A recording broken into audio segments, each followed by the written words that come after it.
Great. Okay. Well, I know we have a lot on the agenda, so I don't want to wait too long to get started. So since it is, well, now it's 5:31, I will call the meeting to order and ask Sandra for the attendance. Ask my fellow board members to please review the agenda, and then I'll entertain a motion to approve that agenda. I make a motion to approve. Well, second. All in favor? Aye. Opposed? Abstained? Okay.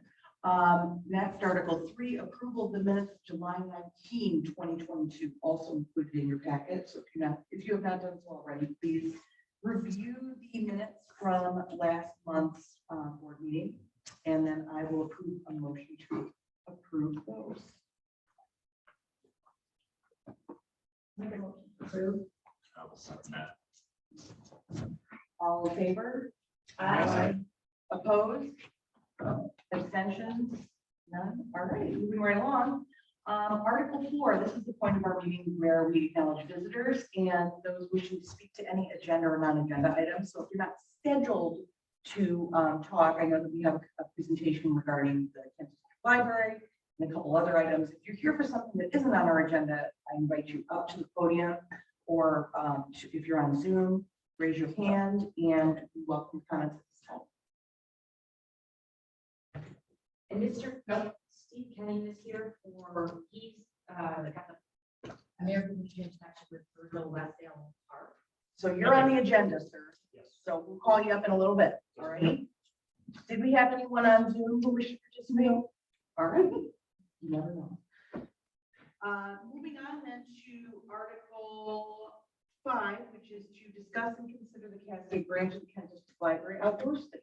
So welcome to our meeting. We're glad to see you here again. Thank you for having me back. I appreciate it. This is just, and you requested that I come and keep you updated on where we're at with the outdoor space. And so I wanted to give you some more information. We did complete a survey with residents. We've had a lot of verbal comments, of approval of the outdoor space.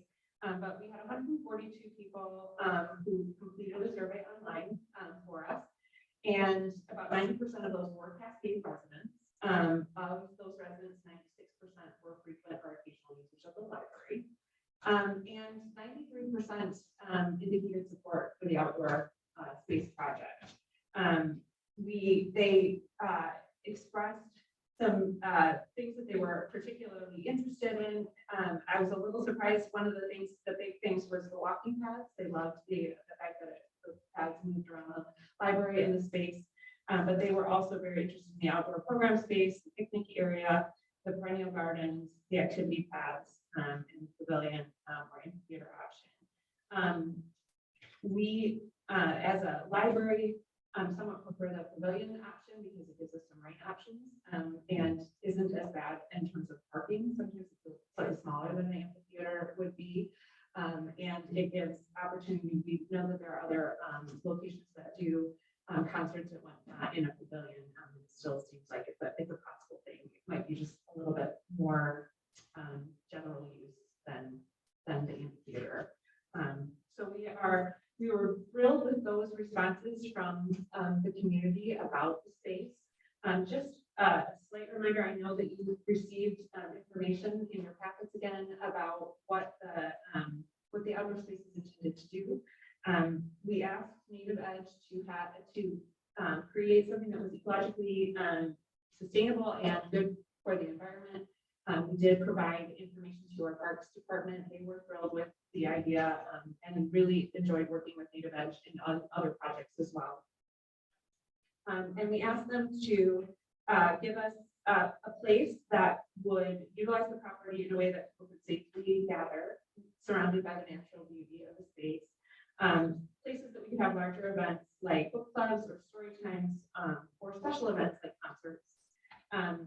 A place where people, especially our children, but really anybody, could explore and learn in the outdoor space, where families could picnic and just people could gather. And we are constantly having people come in and do workspace, use our space as workspace. And some people have expressed an interest in working tours and using our Wi-Fi for that purpose as well. So that's what we asked them to create for us, and we're thrilled with what they came up for us. Does anyone have any questions specifically about any of that? Yeah. Were you, I know you said that you're kind of surprised in some of the results. Mhm. Were you disappointed in some of the results that you received? I wouldn't say, I actually was very pleased with all of, with the overwhelming tone of approval and interest in the space. There were a few people that made comments, you know, about whether or not we need another space in this area. We expected that kind of comment, and it was very rare. We had just as many people who expressed an interest in the belief that it's a really good use of space that maybe isn't being used to its full potential right now. People also who were very interested in the fact that they wanted to make sure that it was an environmentally friendly design. They wanted to make sure that it was kept up. So those were the things that people were. Yes. Yeah.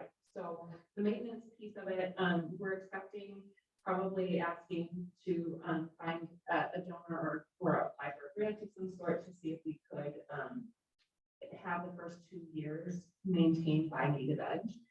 So that, because Native Edge has said that the first 2 years are really the important ones in order to get the things seeded and well maintained and set up. So that's the expectation going forward, is that we would try to find the funds to have either splitting it with the township, or asking friends, or going to an outside grant organization to get something for the ongoing upkeep. One of the things, I don't know, I haven't had a lot to do with the Master Gardener program. That's part of Township. So they always need volunteer hours, and a project like this where it's big enough that a lot of people can come. Yeah.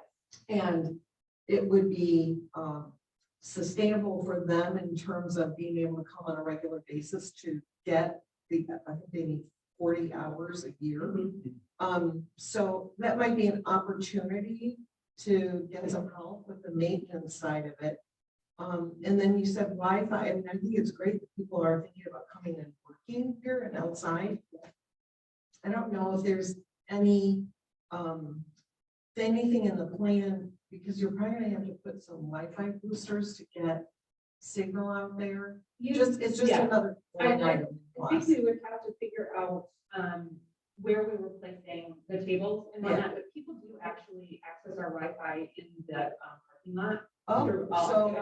Okay. So the hot spots that the township got county money for the very first 6 months or so into COVID, do you remember, Sandra, how long those last for? Or I think there's like around $25,000 that came down to municipalities, and there were 4 or 5 different hot spots.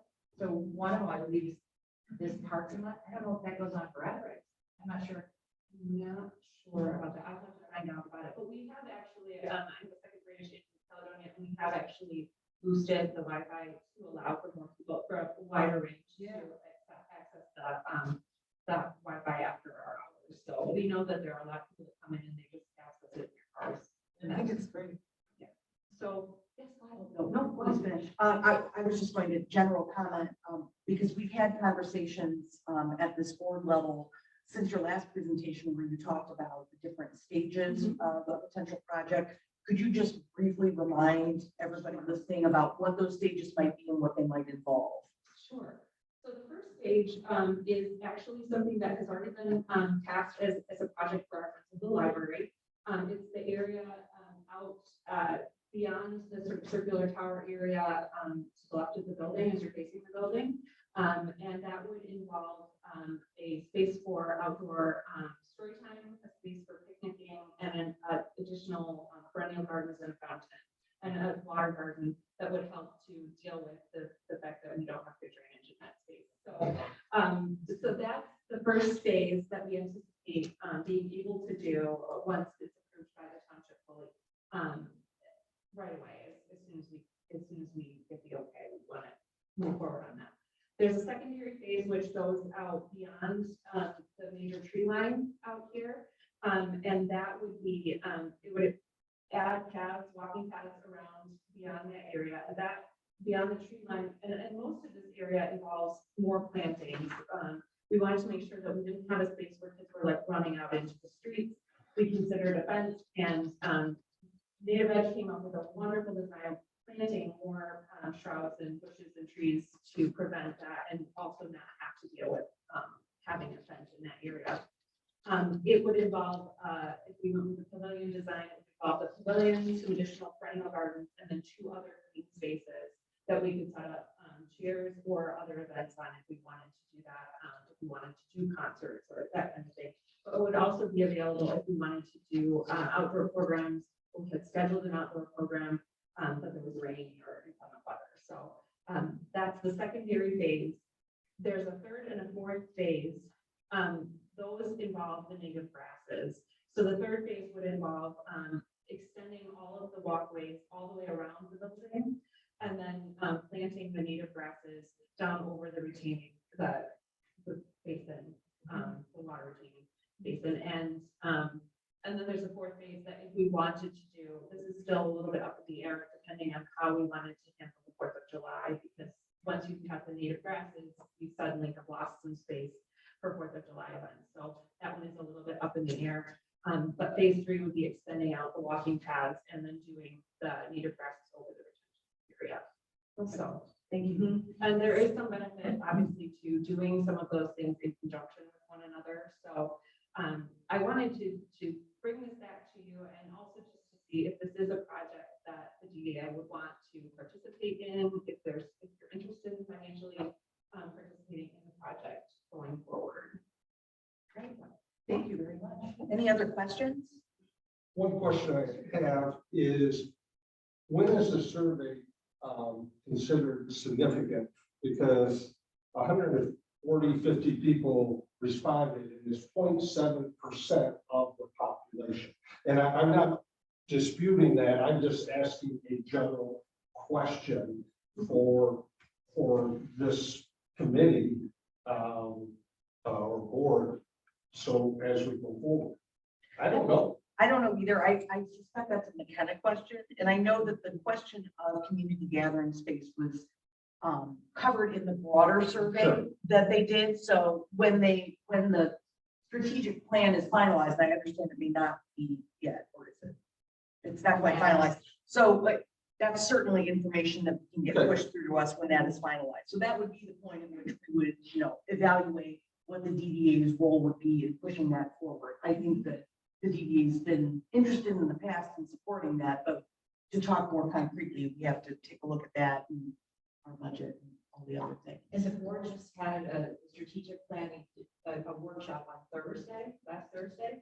So the draft that was submitted, the most recent draft is essentially almost the same. It's just there's some softening of words. There was consistency issues and Okay. some language, Yeah. right? Were you able, Michelle, did you zoom into that? I came to the board meeting, the first board meeting, Oh, Where- yes. No, there was a, yes. Chris there was a workshop. presented, but I didn't go to the workshop. No, that's okay. It's just someone else did at the parks. It was the parks committee chair, and I felt bad because she couldn't hear. So I think moving forward, we'll just do everything in this room where it's set up. Yeah. But anyways, the draft it's not going to change a lot, but just some words that were softened. And there was one reference to a potential rezoning for higher, not necessarily commercial, Whitneyville, like some of the workshops. Yes. It was some comment, I think I remember it wasn't Right. Nick that. Yeah. Okay. I think we've got at least directional information from that larger survey of over 1,000 people that I read through the results, and they almost walk in line with each other. So directionally, what we got out of 140 people on this aligns with that broader feedback that we got from 1,000 plus. So I feel directionally, this gives us a good read on what the residents of Cascade are looking for. I think that's right. And I think that the finer details may not be spoken to, like pavilion versus amphitheater, I don't know that it got that granular in the I question, don't, but yeah, and that's the thing, like, I'd even, when I read through, I'm like, billion, but I didn't even take into consideration about programming and on rainy days. And so I don't know if that was fully conveyed, or that the individual that responded fully took that in. well, right. Yeah. And Or other possible areas. exactly. We're tracking, because I thought, a couple people, when I read the results, said, well, we're planning an amphitheater down at Castle Park. Well, we might be, I mean, that's. I read that. Yeah, I mean, yeah. So I think we need to look at it all, together, so that, exactly, yeah. One thing that keeps coming up with residents is wanting more, like the visitor centers and, places where like condo associations, neighbor associations, places where residents or residential groups can meet and have meetings. And so I do love that idea. That would give us one additional place, right, part of the year to have gathering. And we have to do reservations, but just like that pavilion over at Castle Park, this would probably be more popular than that. Rick, I don't know if this helps with your first question or comment, but when we were doing the strategic planning committee, we were talking about survey results, and there was no benchmark saying we want to hit X percentage of the population. What we did was we benchmarked off previous surveys and basically said, if we can better that, so it's sort of each time we're hoping to better that number so that we get more respondents. But I think in the end, we said, if we put out enough surveys for people to respond to, and they choose to or not to, we've given them the opportunity to have, their voice in the planning. And I do think that I think that's a fair question. Yeah, and please say, No. I'm for this, it's No, not that. yeah. No, I think it's a fair It's a great- Yeah, it's a yeah. great- I think it did have fairly high, it was put out in the newsletter, the print newsletter, as well as the digital newsletter. We had it on our both Facebook pages. We highlighted it in the library. We highlighted it at the July 4th sale. So we did a fair bit of talking up of the thing. I think there might be some survey fatigue, because there have been a lot of Cascade surveys. So I have a feeling that may have been a little bit I of feel it. like we got a good pulse on the radar, Yeah. because there's been, and people are not shy about sharing. No. That's true enough, yes. I think that the key question I do have, is I love the idea of this. I think where it really becomes exceptional is the programming that's done in the space, because then it's going to be activated. Not Castle Park is a space and people utilize it at will. And if there's, I don't know, what's your vision for the programming for it? Because that's when the space, the value of it and the activation of it is way up. And that's where residents will think it's successful. Yeah. Right. It's like there's a lot. And we have the benefit, we've got the parking, right? So, which right. Castle Park does not. Yeah. So what's the vision that you have, that you're excited about, that this space can deliver for you? Well, there are a couple of things we've been thinking a little bit about an outdoor gathering space for some time, but the COVID epidemic actually brought that into sort of high relief.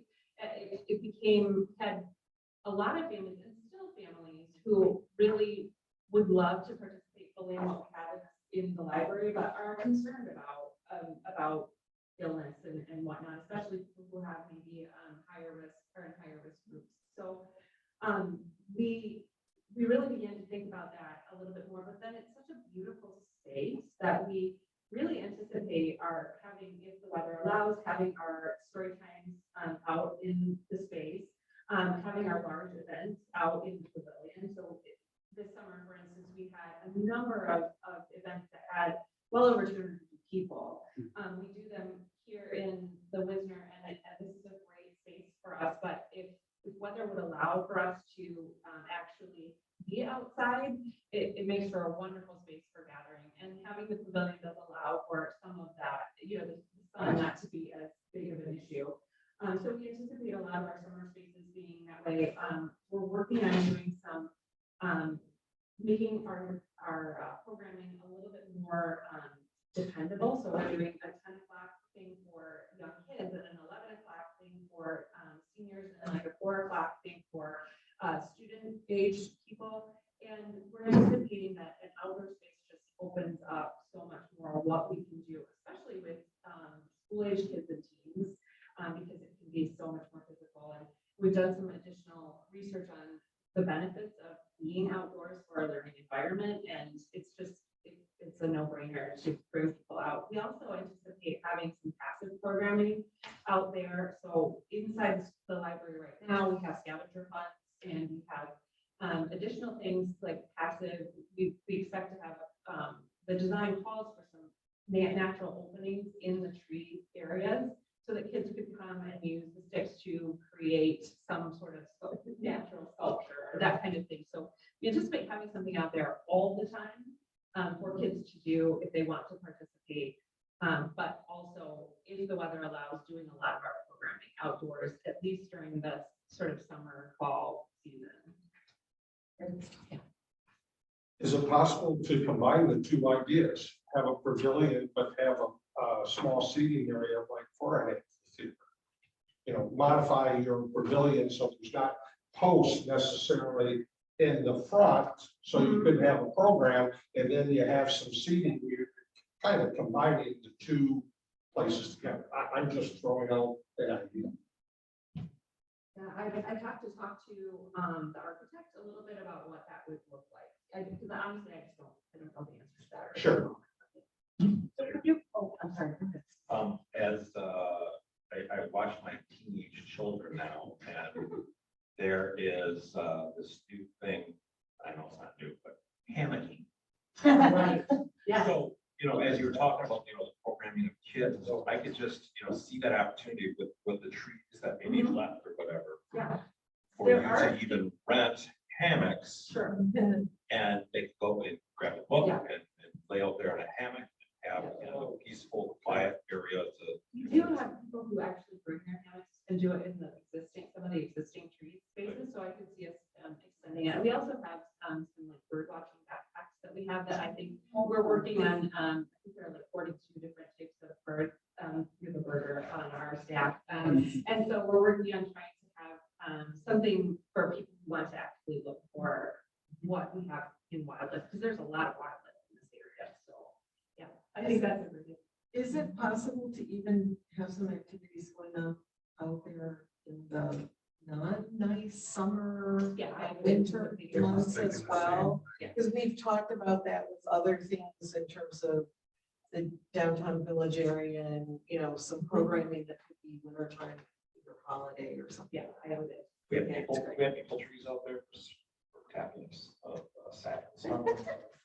Steve really would like to do some of these No, I things. don't. But again, you're talking about the winter. Yeah. and, Yeah. again, potential programming Right, Yeah. right, right. of talking about how to. Yeah. Yeah. Can we put trees along closer to the 28th Street on the library property? Does anyone, like, I was driving by today in my head thinking about it, and then I was like, it just looked bare, hot, sunny, bare, and then I missed the turn into the library. Yeah, I don't think there's anything that would prevent us from doing that. I think that was the space they were talking about having very grass, but I don't think there's anything that would prevent us from actually planting trees in that area as well. So, Like close to the sidewalk or the road, right? Right, but far enough away that it isn't. Then In- maybe it bumps right the away. sidewalk an inch or so along, right? But we don't have to redo it right away. As you can see, a People have- lot of engagement. People are excited. I like about that, one of the this. top 10 reasons for interest right there, sitting staring at that bald, hot staff. Yeah. It is really hot. So what's your next step? So my next step is I'll be meeting with the township next week. They're meeting to ask for final permission for the space to be utilized. For that, the Friends of the Library are ready to go. They would like to get some construction documents actually drawn up. So they have the money set aside. So my next step is, if it's approved, to go to Native Edge and ask them to use Friends money to put up the construction documents. And then my hope is, honestly, I'm hoping that we can just move with phase one, sometime in the, I've learned in this job that it's always slower than it is. But sometime in 2023, that would be the hope, that at least phase one. So when do you anticipate fundraising for the next phases? So we have a couple of things that we are looking at. We did put in an ARPA grant request for phases 2 through 4. We don't know exactly when we will hear on that. I have a donor who's interested in hearing more about it after the township okays it. I anticipate seeing if we could create some sort of a grant request, maybe for the Cascade Community Foundation on the upkeep for this. So I see those as sort of our next step. I think fundraising for phase 2, I think could start really anytime there's somebody who's interested in contributing to the project. Go ahead. No, you go ahead. I was gonna say, what is the estimated cost for phase 1 and then the estimated cost now of phase 2 that you're gonna have and ask for? Sure. So I phase, mean, missed that document, I apologize. no, there is, I believe, a master plan general estimate.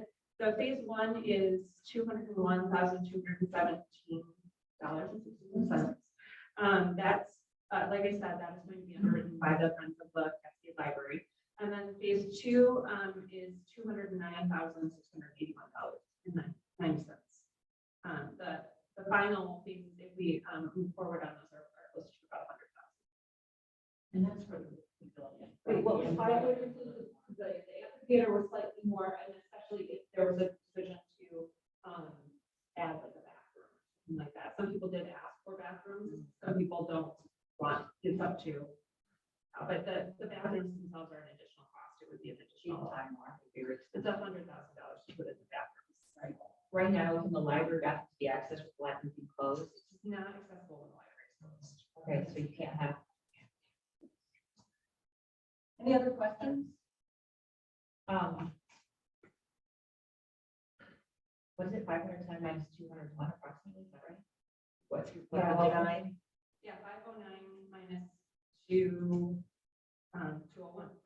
Yeah. What's 510 minus 200,000? 300 and change. Yeah. I guess I'd say as a member of the DDA and then having been at the Parks Committee meetings and the board meetings, it seems like it's a very popular, overwhelmingly popular use of that space, lots of support. And if the DDA is looking for projects to fund, I would fully have the support.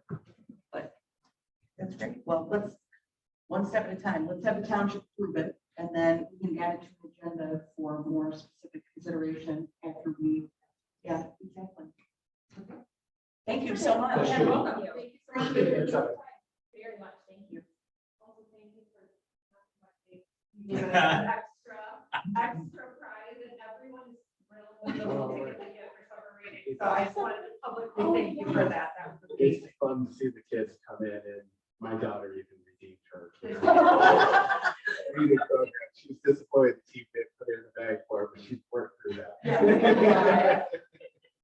We're happy to support the kids. I love that she's not tired yet. That's actually testimony to what. So switching gears back to this, where I wanted to say something that I've seen very successfully be executed is the Kent County Parks Foundation. What they'll do is they'll support a project that gets it built at a basic level. And then to make the program above and beyond amazing, they bring donor money. Okay. So when you get outside, it's a great partnership of public and private. And so this might be a great example of if you have donors lined up, what is that baseline cost that gets it just the frame up and it built? And then what is that additional need to add the wow? And that's where someone's name can be added to it. And that's, I've seen things work really well locally with that approach. And I'd love to hear that you're talking with the Cascade Community Foundation, because I'm on that board as well. And so that's a good way to get the private donors engaged, you know, those who are mindfully giving in a way that they can also account for it. That's, Yeah, and it aligns with what the foundation is Very much. focused on in terms of education to kids. very much. Wonderful. Thank you so much. Thank you. Thank Awesome you. project. Well, let's be sure to put this on a future event agenda then, so that we can consider it. And Vanessa, this is gonna be on the next board meeting agenda? Okay, Right? Fingers crossed. Yes, the wheels keep turning. yeah, fingers crossed it. Sounds Yes. so positive. Exactly.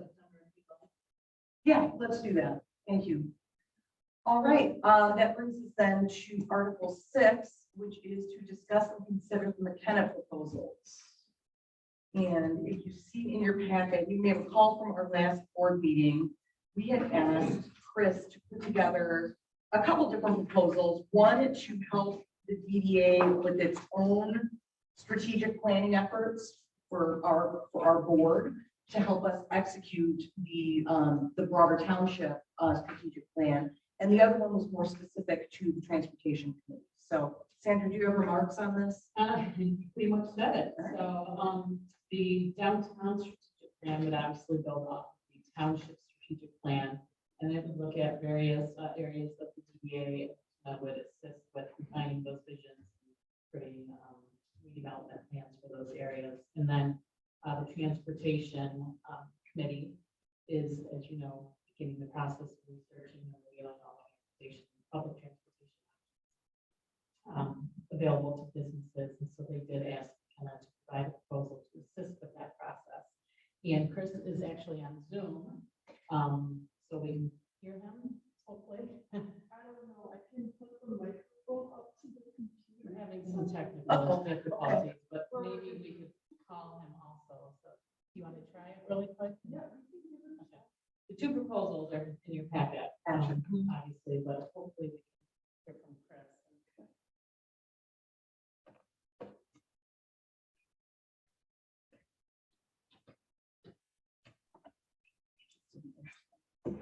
Hello, can everyone hear me? Yes, sir. Oh, great. Well, as Sandra said, you have the two proposals from our office in front of you. One for the DDA strategic plan, which is broken down into the elements that were discussed in the township strategic plan, right? The upper village around the library, the lower village along Cascade Road, the Thornapple Plaza Shopping Center, which is kind of part of the lower village, and the 28th Street corridor. Given how far along the library is with their project, we probably don't need all of the scope items that we included in the upper village in this proposal, just to be honest. I could probably knock a little bit off that cost. If the consensus is that is the central gathering place, quote unquote, that the strategic plan mentions, and I don't know if that's true or not. But then also just because that creates another set piece within the upper village that we'll work around. So that's one thing I wanted to say about that proposal. The other one, of course, is the transportation committee. And that reflects the schedule that we talked about with the transportation committee and the tasks to take us through the next year and, work in partnership with the Rapid and get the best transportation system we can, best bang for your buck in terms of public transportation in the DDA area and the township. While I'm talking about that, I did notice that the Rapid is going to be undergoing its own planning process over the next couple of years. So I think that this is actually really good timing for you guys to, kind of get back to basics and discuss with them what the goals should be. So I think that's good. Obviously, we'd be extremely excited to help you out with either or both projects. And I can take any questions from you guys. Thank you so much. The one question that I have about the task items that have a set fee is how you will bill those out. Because we've got different types of services, will this all be billed up front, or will you bill it as you're starting or when you're completing one of those? Yep. We usually bill it monthly on a percent complete basis, depending on how far we have advanced in the task described. So it wouldn't be all at once, certainly wouldn't be up front. But basically, and this is the way the base fee for the strategic plan worked for the township board too, is just as we move along through the task, we bill 25%, then we bill 50%, and we wouldn't bill 100% until it's done, right? Until you guys have adopted it, we don't bill 100%. So that's how the flat, quote unquote, flat fees work. Okay. Anyone have any questions? Concerns? Yes, I do. On task 4, it states the vision will be presented to the owners of the plaza for feedback and buy-in. Will you be talking to the owners prior to developing a vision. Because I think you need to talk to the owners prior to doing anything. I agree with that. The way I set it up was for the DDA, for you guys, for the DDA to develop what its optimal, redevelopment idea for the site would be in your mind before we start involving the owners, so that we understand, so you guys are united, right? Understanding that the owners are likely to make changes, perhaps significant changes, but if we come to them with nothing, they're gonna say, well, we don't know what this is all about. We don't really know what you're talking about. If we come to them with, hey, here are the DDA's ideas, then we can get feedback. Now, I agree with you though, that we should probably make like first contact at the very beginning of the process. Just let them know the DDA is thinking about this. And we will be coming to you for your thoughts about it in the coming months, something like that. Just get it on their radar. But I think that a DDA-based vision is important before we really dive into them. I tend to agree. I get your concern. I understand it, but I think that some of the challenges we've had with some of those property owners in the past is they wanted to take the next step because they weren't presented with, a complete idea of how it would be fleshed out. Yeah. Do we have visibility to what their immediate pushbacks are? Or their concerns about anything done with space? Like, are we aware of any obstacles we may have to overcome or pushbacks? That's basically where I'm coming Right. from with that contract. And so are you providing the DDA with some ideas of how that lower village should be developed? Yes. Yeah, that would be part of our scope. That's part of task 3, isn't it, Chris? That Yes. implementation plan. Okay. Yeah, that's the meat of task 3. Okay. Great. Any other questions for Chris? All right. This is really good, Chris. I agree. I looked through it. I thought that the fees were separated out and it was articulated very clearly. We have the money in our budget to pay for this, so there is no question of not being able to. Right. So I mean, as we discussed at our last board meeting, I think it would be wise to have an expert help guide us through all of this. So unless there are other questions, then I entertain a motion to approve moving forward with these proposals. And I suppose we can take them one at a time, just for clarity's sake. So let's start with the proposal to assist with the Cascade Downtown Strategic Plan. I'll make a motion to approve. A second. Any further discussion? All right, all in favor? Aye. Opposed? Abstentions? All right, then moving on to the second proposal, which is the proposal to provide professional assistance to the Transportation Committee. Would someone like to make a motion to authorize moving forward with that proposal? I make a motion. Thank you. That's second. Second, yeah. And you'll second it? Further discussion? All right, all in favor? Aye. Opposed? Abstentions? All right, very good.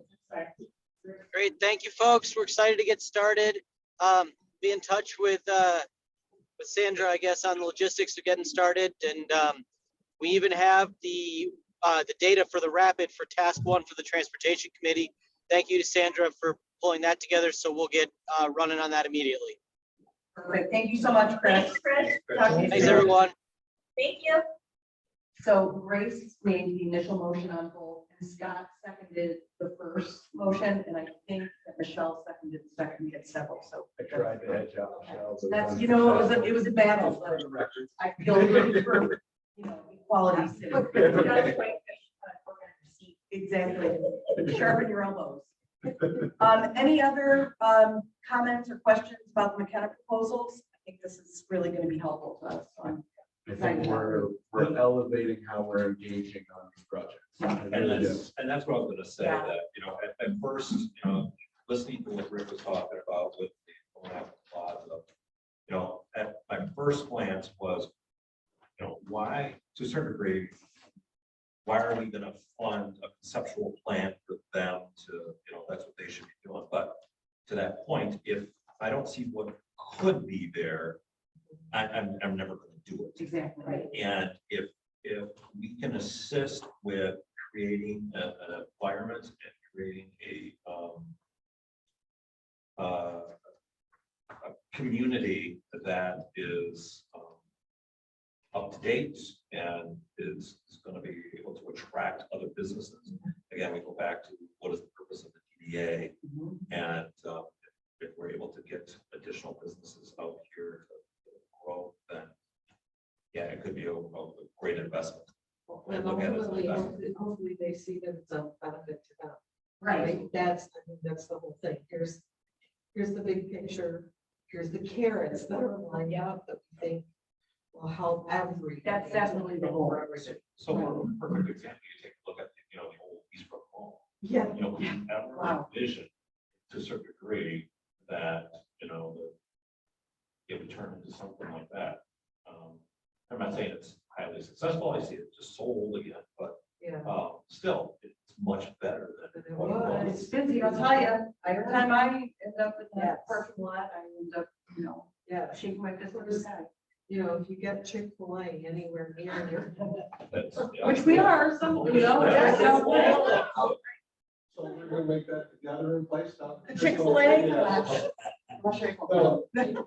Yes. One question I have is about the gathering place is the board considering what is happening here at the library, our gathering place, or are we looking elsewhere? Because when I look at the map of Cascade, there's no other spot really that has room for it unless if you look at the park at off of Berkeley, which is not in the DDA. Right. I think it comes out how you define gathering space, and maybe I was defining it differently than other, what kind of gathering, I guess, it's just different. I think that I think the answer is that it's an open question. We can make a determination, we're looking at the strategic plan. It may be that we say, okay, we have this gathering place at the library now in the upper village. How about the lower village? Is there going to be an area there that Chris helps us to identify that we might want to? Same thing with Tassel Park. We're going to be making some changes there in the long term. That will also serve to be a different type of gathering space. And maybe they do Smaller different things. Right. Exactly. Like in that plaza, maybe restaurants, outdoor eating, that kind of stuff, river, walking. Right. Hopefully we have a lot of places to go.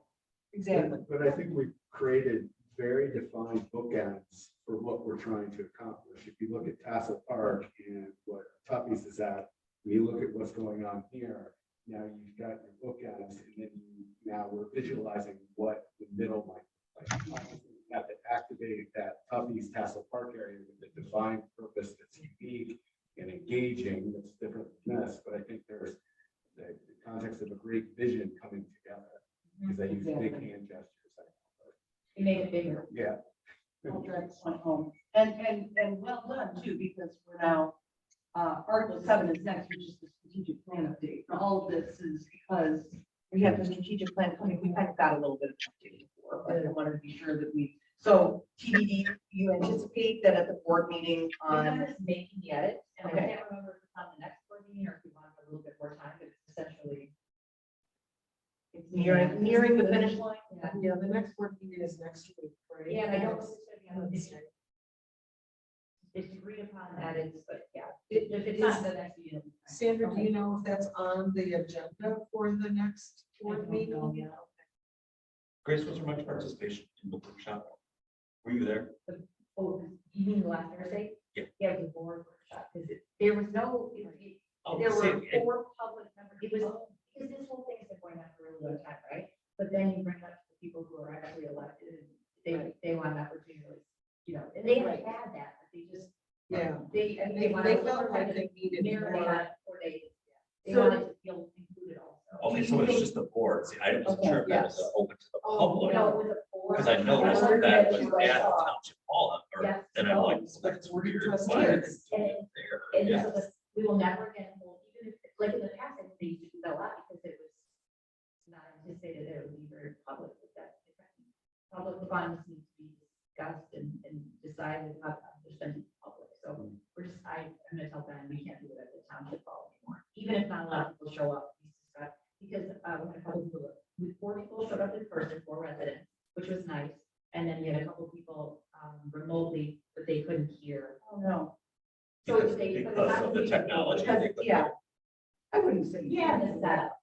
Yeah, Okay, okay. okay. Because Chris, bless his heart, because had his back to the camera, not his fault, but it was set up like a square, and so cameras there, and I'm, you know, Oh. distracted. Yep. Right. Yeah, I do that.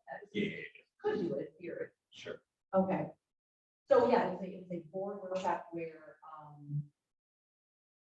just really had. so it was more scriveners type, it was more edits than Yeah, substantive. I don't like, we're gonna try to engage, sounds good. Oh, Well, okay. the only substantive thing was nixing that specific possible development rezoning over in the.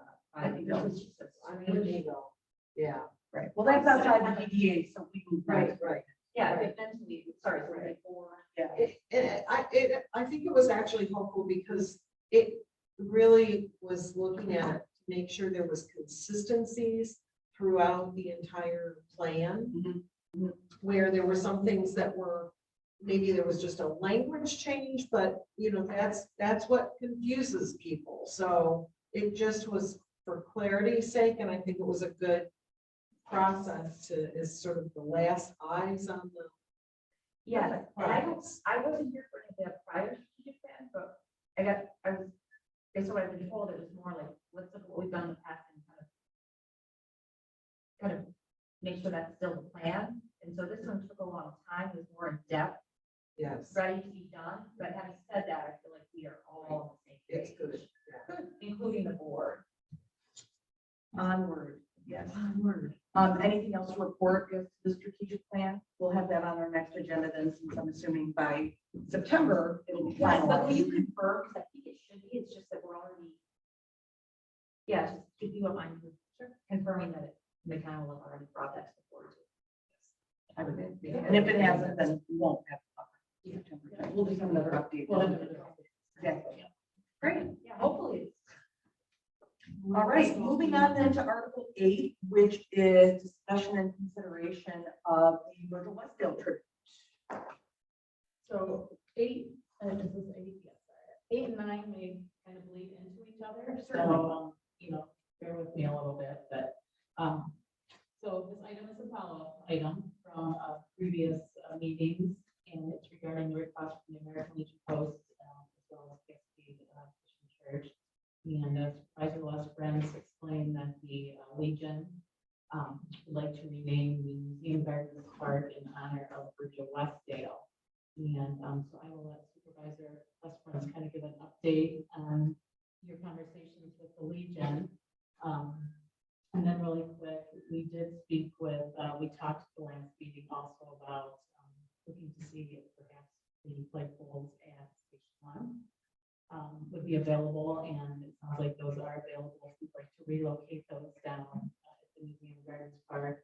And then we have some information on memorial plaques as well, and Steve came in here, will help us have that discussion. And then we'll kind of talk about the Heritage Festival as well, instead of all kind of leads them together. So I'll let you talk about your conversation with the Legion. All right, and is it Mr. Kenny? Did I pronounce your name? Yeah, Steve Kenny. Steve Kenny? Yes, ma'am. So come on up, if you don't mind. Thank you. Thank you for joining us. Yes, ma'am. The Heritage Day, just, because that isn't, I don't think it's come up at the DDA. So the Heritage Day Festival is Saturday, September 10. The location has changed. Last year, if you remember, we had it out here in the library grounds. We changed the location this year to the Cascade Christian Church and the Museum Gardens Park, keeping it downtown area, and that also allows the museum to be open for a while during the event. So as part of that, very similar, it's from 5 to 9, cornhole tournament, beer tent, couple bands, ice cream social for the kids and adults. And then a few kids activities as well. Food trucks, Thank you. and then beer, or I guess, beverages. Yeah, beer and cider. So as part of the event, we'd like to dedicate the park for Virgil at that time. So I guess we're just here to kind of talk about that as well. We did have a meeting today. It sounds like that is on the schedule. It will happen at 5 o'clock at the Heritage Festival, kind of before all the events kick off, before you get the music and whole tournament and so on. So it will be a dedication, I guess, for Mr. Westdale at that event. So Steve brought a mock-up of a plaque, and we can talk about that a little bit. That we can put in the card. Should we use it up there? And I'll put it up there. Sure. Yeah. Press your number 2 on your. One typo on this. I'm not trying. I just. That's okay. There's no good.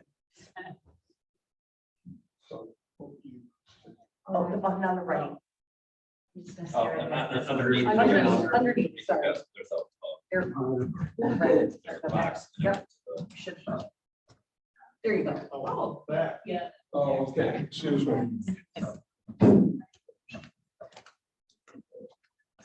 All right, please. Oh, yes, ma'am. So real quick, thank you for inviting me, by the way, very impressed with how this meeting run and wonderful township. I lived on Penrock Court for 16 years, my mom and dad on Tricklewood for 38 years. And now in Grand Rapids Township, right next to the high school, Fort Hills Northern. But with Virgil, and I'm a retired Army Colonel, military historian, became very good friends with Virgil. You may also know all the connections here. So 14 years senior security guard at our airport, Cascade Township, 30-year member at Cascade Christian Church. The other thing, I'm a sales guy. One of the safest places to drive in America is Grand Rapids because of jungle survival driver's training. Who all his kids have gone through jungle survival, right? It's a great place. So there's Fred Westdale, Virgil's son. And you all may recall Randy Rand, wonderful Randy Rand passed away. In fact, these things kind of connect. So Randy Rand died in July of last year. Fred's son, Paul, died at the age of 32. And then Virgil, when Virgil passed away, so his 104th birthday party was at West Michigan Aviation Academy, got a scholarship set up. Western Michigan, Westerns, where he got his flying and 2 degrees. And so Virgil, his birthday was the 8th of January, 104 years. And exactly 1 month later, 8th February is when he passed away. At that time, the oldest, very highly decorated combat veteran of World War II alive in America. Distinct, just a wonderful man. Just his whole personality, just strong Christian values, persevering, eternally optimistic. The 442nd Regimental Combat Team, by the way, you'll see on there, the 552nd Field Artillery Battalion is actually being corrected. It's 522.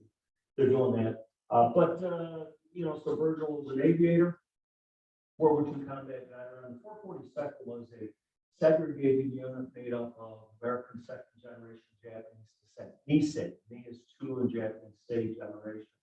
The most highly decorated combat unit in the history of the United States Army. Put it in perspective, 14,000 served, almost 9,500 Purple Hearts, 21 medals of honor, on and on. Virgil himself, 4 Bronze Stars, and a number of things. So a great person after the war, back to Western Michigan, 2 degrees, chemical engineering, and a world-renowned scientist, 25 patents for photocopy, toner process still in use, 6 patents, retired at 67, went back to work at the age of 76 at the airport, worked till he was 91 years old, and wrote the book, Blue Skies and Thunder. So just a good man. I've been since 2006 is when I met him, kind of his, carrying his books, probably did 30, 40 speeches all over the place. So with this mock-up, Fast Signs has this ready to go if we pull the trigger. And bronze, very similar to the two signs we have right outside the entrance here. The budget that we have at $4,000, that would be a 24-inch square sign, including the post. Now, I asked them to send the quote itemized because perhaps, as we spoke, perhaps, and I kind of like the idea of the boulder instead of a post. So any questions that I may answer in my sales pitch here, again, in the zone where I was natural gas marketing, I want to sell this. Good name, good for all of us. I have Yes, a question yes, ma'am. from my own ignorance. Yes, At the very first line, TEC 5. that's his rank. Okay. Technical Corporal 5. Okay, And on that, he was, so that's pay grade E4. He actually made it, he was a staff sergeant, top of his class, Army Aviation, became a flight instructor, staff sergeant, pay grade E6. And in February of 1943, he was demoted from E6 to E1. And his pilot's license taken away from him, he was sent into the infantry because of his Japanese descent. His name is Nishimura. And translated during the war, Nishi is west, Mura is village, and translated to Westdale. Westdale Realty, you all remember, that's his younger brother, Len, who passed away a number of years ago. But so his rank was Technical Corporal 5, and hell of that. Is this something, could you write that out? Because most people would have no idea what the TEC. Sure. I mean, I think Yes, so. But wait, Yeah. even if you write it out, I kind of don't think I would understand. What is TEC stand for? Technical. Technician, yes. So these were ranks we don't have in the Army anymore, but we had technicians. So he was a sergeant, for those of you who are familiar with non-commissioned officers. He was the first grade of sergeant, but technicians during Vietnam, we had specialists, we had one specialist grade now, highly technical occupations. But I think you're absolutely right. Technical sergeant or technical corporal could be, would you like that change? I think so, because otherwise people won't. I'm they fine. won't Yeah, know. I don't think that makes, I don't think that'll have any knowledge effect on costs. Okay, I got three things for you. Yes. One, I am not a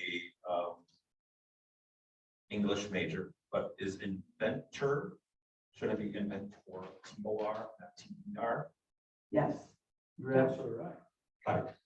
I missed that on the proof. Sorry. I saw what I want to see. It is a war. I know spelling, I hate to criticize on the spelling. Second thing, Yes. and I love the fact that his full name is there. But as I first read it, and not having this background of knowing who he is, I would think his name is Virgil Ishimura. Nishimura. And then this is known then Westdale Park. Oh, I can see that. Oh, Yeah. yes, Steve. See what I'm saying? Yeah, So actually, at if first- all three names were together, I see that. the Virgil Ishimura Westdale, that's his name. Right. And then Park, I don't, it just seems. Can that be resolved with perhaps moving the name to the top and then putting the picture underneath it? Maybe, because then you could fit it all the way across. I don't know if you understand what I'm saying, Steve. Well, you're saying. I'm saying it's a I'm little saying confusing. I'm not sure what his Park name is. I would, if I didn't know that his name is Virgil Westdale, I would think his name is Virgil Ishimura. Yeah. And this is Westdale Park. Right, so I'm imagining Park being below his name, one way or another, just keep the name. Yeah. Did we decide on the name? That Did anyone part. have a decision? Pardon? So that's actually a good, that's a good Yes. suggestion. Instead of, what you could do is, instead of saying park right after this, on the next line, Memorial Park. I think that would define it better. yes, Of help. Yeah. Absolutely. Yes. Not officially, I don't think chosen Yeah. the words, the name. So if anyone has I guess the board is gonna, If you want, if anyone has suggestions, but it'll be on the next board meeting agenda, feel free to share. So I mean, the idea was to name the park after him. Right. Right. So is it his entire full name, Memorial Park? Is that the name of the park then? Is that within our, I mean, ultimately, the Discretion. board decides, but I don't know, I appreciate. your I feedback. think that it's, I think they're gonna call it Westdale Park. I think they're gonna call it Westdale Park as well. But I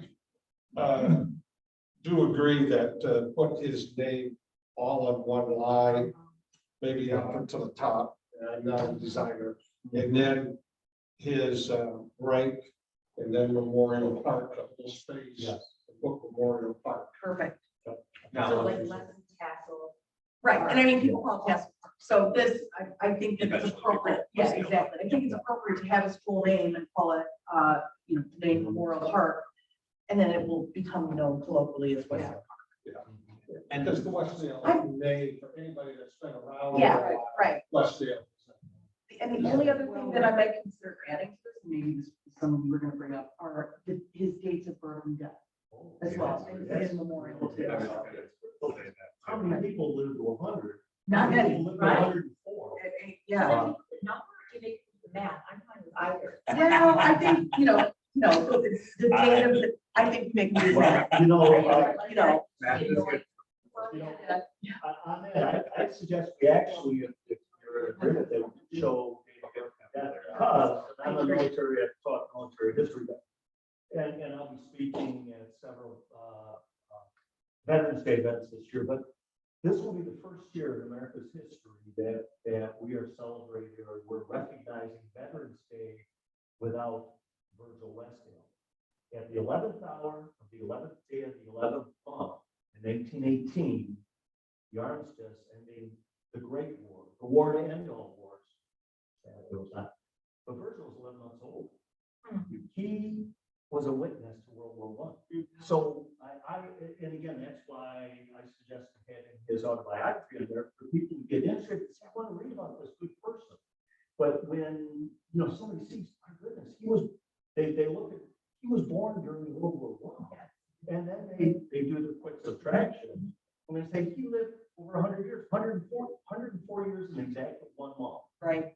So I think that's a great suggestion. I'd like to do The that. dates and your third point. So my third point was something that we talked about a couple times is, and I don't know how the sign company would be able to do it, but just the short, brief biography that you gave us and hearing some wows and know that if there was a QR code that would then send, so if people took their phone to it and then would send them to an autobiography of what his life was like, or as you were talking, even to take it a step further, it's gonna take some work, but if the committee or whatever was able to even create some kind of a YouTube video, how much easier would it be for me to go to just YouTube, but boom, I would see the, maybe pictures of him, about war, about maybe some battles he was in, whatever the case was, short, but I'm not a tech. You guys are, but if you were, I mean, we put reports on them. We could, but it would lead to, I assume, either our website or more appropriately, the park's website, there could be a page, because there are pages, are there not, for our other parks? So the only trickiness with QR code is, it's gonna take you to that page. So if the website is ever redesigned, we have to make sure that the landing page still connects to that QR code, or else it'll just go to. Matt and Jessica, will you guys retain this information? Matt and Stan, for Jessica. It's in the minutes. Yes. Make it so. and to make sure that QR code can't be damaged or Yeah, whatever the right. case may be. I mean, someone takes Yeah. So, something that right, just and creates then- another line and it's gone. This might be a question for the sign company, that I don't know what this would cost to add a QR code, and I also don't want to. Take your budget. No. I mean, we're getting our business cards replaced, and I have a tiny one on my business card, so I think the answer would be our size. Yeah. But the question is, I don't know that this is something they would do in bronze, or whether it's a sticker, or whether it's something like that. Might be an additional plaque. I'm that thinking just that. sits on the Yeah. I agree. Their signs, they're taking Thank this you. on, and I work there a lot with them. There's a lot of different. I like the idea of the second little sign that we can just put underneath it. Because I don't want to, I mean, this is lovely. I don't want to deface it with the Because QR of code, the but it is technology, important. if we're not able to put that technology Take it into off. the landing Yeah. page or whatever, Yeah. then it can be Right. removed and that we can update it, whatever. the case So let is. us, yeah. Let's do that. I like that. Separate QR code. I think we also need to make sure that the library has 3 or 4 copies of Yes, this law. Do they have to? I have no idea. Fantastic. I have no idea, but I think the library needs to have copies.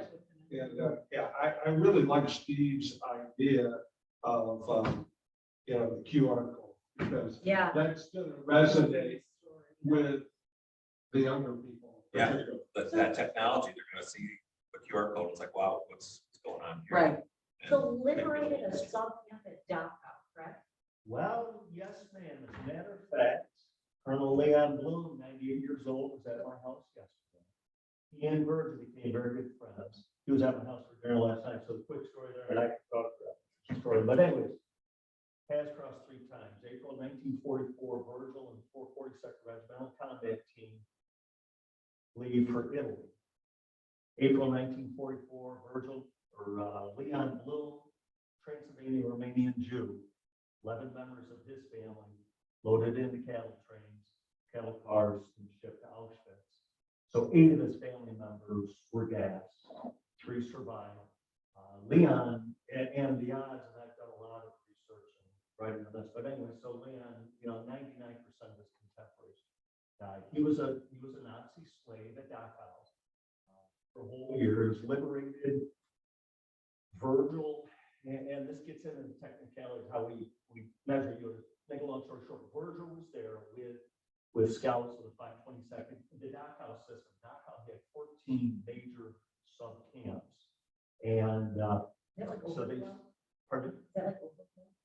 Well, no, I'm saying there were sub camps all over, like a lot was a BMW aircraft engine plant, part of the Dachau system. That's where Leon was. But anyway, so on the 28th of April, 1945 is when Virgil is one of the first troops there liberating slaves. Leon was liberated on the 30th of April by American troops, the same day that Hitler committed suicide. So very good friends with since 2012. Wait, Leon was at your house for dinner last night? Yeah. Can you invite him to yours to the, tent? Not to be cheesy, but Well, like. I certainly will. Yeah. Yeah, his help, Oh, Virgil lived at Samaritas Village.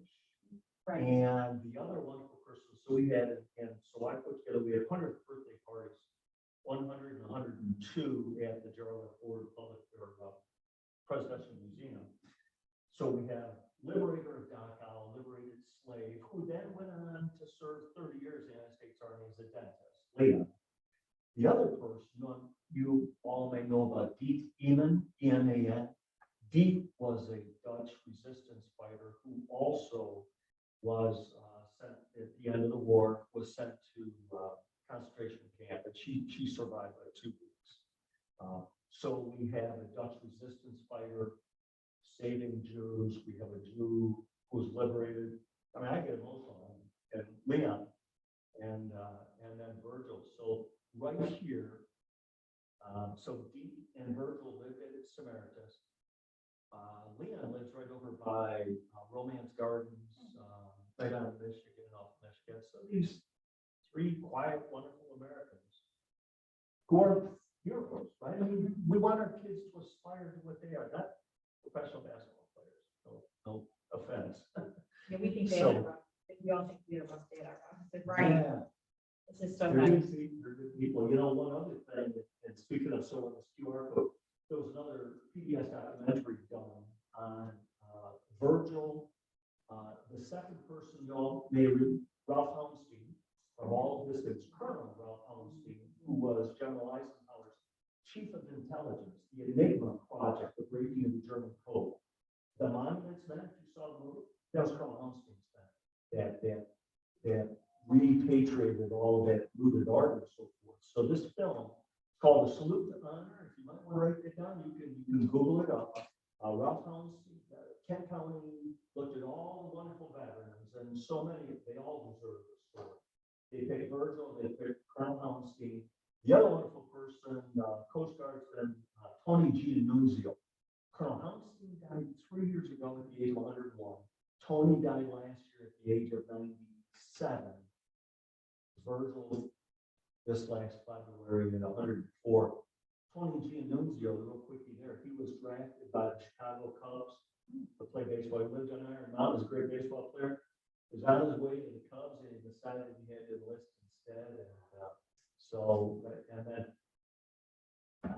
in the movie they show, in the movie is set in the background of Kurt Houndstein's funeral, which is very beautiful to see the Roman ceremony, the beauty there, and then they tell their story. In the case of Tony, the last bit of his story, the emotional bit. The year before the Cubs won the World Series, they invited him back to throw out the first pitch. So, I mean, it's a great movie. It salutes shows PBS, so it's done by Grand Valley State University. And broadcast for the last 4 years. They've done. So anyways, this all ties in. It's good stuff. Thank you. Yes, I just please. have a couple things. Business Sorry. question. One, I just want to, Virgil, Eastbury, Westdale Park. Memorial. Park. Okay. Yep. So this does have to go to the township board next week, Yes. so it I'll won't. be on the right week from one. And for approval, so if we were to go with what we had today, we got a 50-50 chance of it being done on the 8th, we kind of put it in. Not necessary. They can do a facsimile, either in a metal facsimile for $50 or a foam core facsimile, exact facsimile for $25. So I think we take the pressure off ourselves. It's not going to be in its final form by then. I think to put together the fact that reproduction in a couple of days while we work on it. Is there a way, if we spend $50, it's their family members, we can give that to them, that they have a keepsake. Oh, I love that So idea. that way, it's kind of a way of handing over something. Let's do that. You know, that And what about maybe, this is a suggestion, maybe either the foam core version or the other version that maybe is put in the library here. Or there might be a second spot. Could be. I like this giving it to the family as an idea. Yeah. Give them the option. Thank you. They can make the call about whether they like to include it. Yeah, great idea. So did you want to do the metal version? Is it?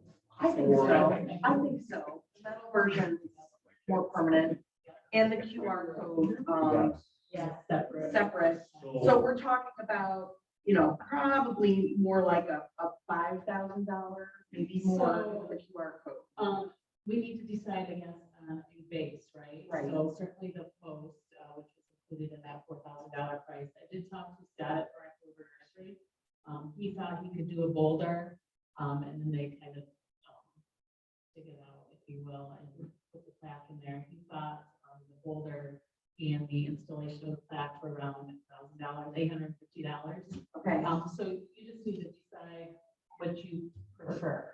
I guess the question comes down to what are our main goals. If we do the video, which I think is a phenomenal idea with QR code, the boulder, it might be difficult to incorporate all of that plaque and the QR code. There's into a boulder. Yeah, I don't know if it makes sense to do more of the post where it sits right underneath it and it becomes more engaging in that regard. I tend to agree. I like the idea of the boulder, but given all this, I think I agree that the plaque is a better way to go. And it would facilitate changes if that was necessary. If we needed to pry the QR code off in the future for whatever reason, it seems like that would be easier than trying to scoop it out of the boulder. And I'm thinking of, okay, there's going to be an investment into producing a video, albeit 1 or 2 interviews and then editing. Right. It's like, I feel like that telling the story is the most important aspect of this whole thing, just listening to it. So we need to manage expectations though, because that I don't suspect can be done prior to No, the that Heritage is- Festival. No. My suggestion would be maybe 3 references, each book. The movie is Salute to Honor, because it Right. tells his story.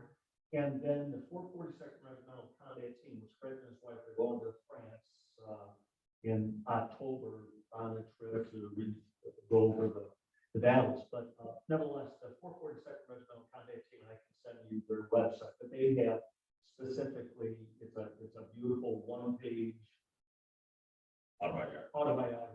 Okay. It's Yeah, always that would be, good. that would be great. Yes. Yeah. Great. So we're not expecting that all the content of the QR code is going to be built out. That the QR code is probably going to be something that's added later. And that could, even if it needed to be affixed a year from now. or Right. Several months. I like So, the idea.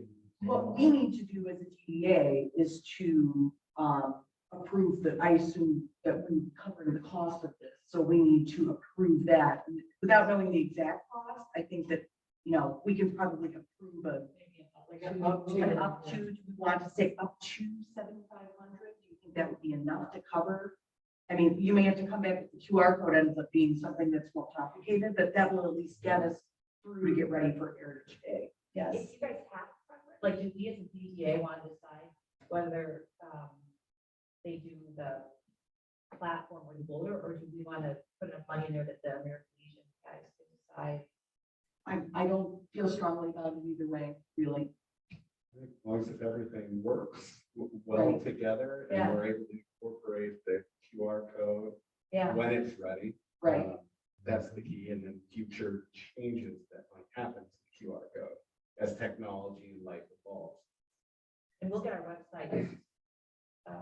Okay. Yep. Right, yes, yeah. Well, I mean, it will have to be a sub-page to the parks page, I would think. And that can be done in advance, but then, yeah, right. So let me try to make a motion then to see If that. we do that, we're gonna have to have a larger plaque than 14 by 14. If we do what? It's a QR code got it. No, I think that we're thinking of a separate flag. Later. Yeah, actually, this was a modified version. 24 inches square is the Okay, proposed. that's what I thought you Yeah. said. Yeah. Okay. I think the store code That's- is up so. So I would move that we move forward with the creation of this plaque as we discussed and the QR code, and that the DDA cover the cost up to $7,500. Okay. Further discussion? Right, you got to share. Yes. Do you want to throw the metal temporary plaque? Yes, that is included in the budget. You said it was like There's gonna 50, be- 75. Yeah. If you need to come back to us- The township's money, I believe this is more. we're not gonna It's well spend worth for that, it. but- Well Yeah. worth it. Yeah. If for some reason the cost because of the QR code exceeds this, then come back and we can move forward that piece later. But I'm assuming that this will cover the cost of the plaque and the mock-up, which we said would be in metal, and that was intended to be part of my motion. All right, further comments before I call the question? All right, all in favor? Aye. Opposed? Abstentions? All right, very good. And as we discussed, we'll leave to the discretion of the American Legion post versus Boulder and the family. We don't really feel strong, as long as there's a way to add the QR code to whatever mounting is decided upon. Thank you for your time and thank you for bringing this to our attention. Well, my pleasure. Yes, Thank you. And, wow, Thank you for see a lot of good people together, some great ideas, QR code. Who thought of that? I mean, Oh, this is a good idea. Okay, so I'll be in touch with Sandy. I'll get to work right away tomorrow. This is good stuff. Thank you. And it just, God bless it you. just worked with the Heritage Day, which kind of has been its own newer idea. Yep. Excited. Very Oh, good. thank you. I have my service dog that day. Oh, I love it. Big 75 Holland Golden Retrievers, military service out there. So you'll let us pet the their dog, hopefully. Yeah. Oh, yeah, well, I- Yeah. Dogs that are fire duty. That's what mine do. Also, but if you could invite him and his family or the Heritage Day.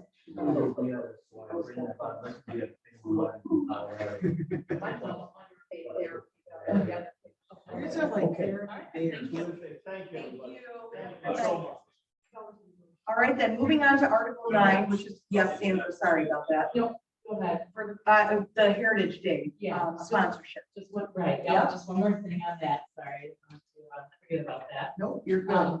So the township board at their board meeting last week approved to fund up to $50,000 for this event.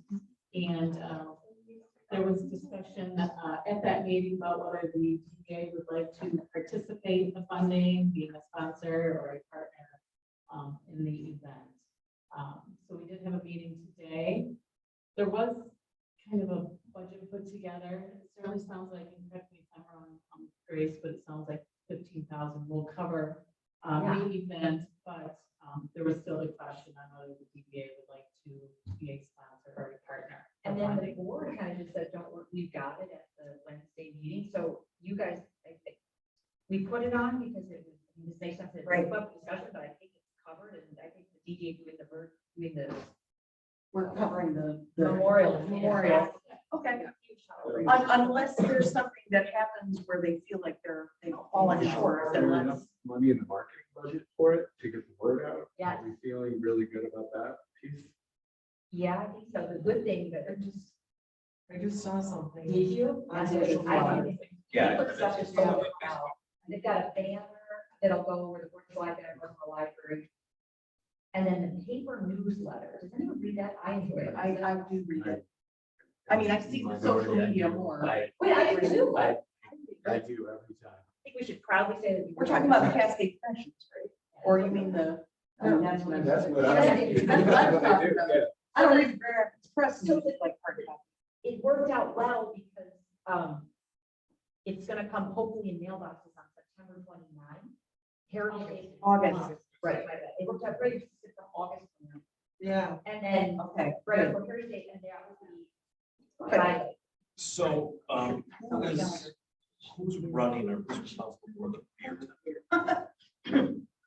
Get the more. So right now, is Wildwood Estate, and we have a connection with the. Wildwood Farms. Sorry. Oh. Yeah, they're all on Snow Lake. Yes, Okay. but there was also interest from, so that I think is fired, the Cascade Fire Department connection. Okay.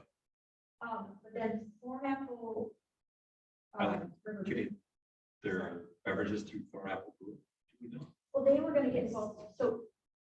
I don't know. Well, the reason why I was asking is since we were talking and Yeah. again, running the location of where this is gonna be.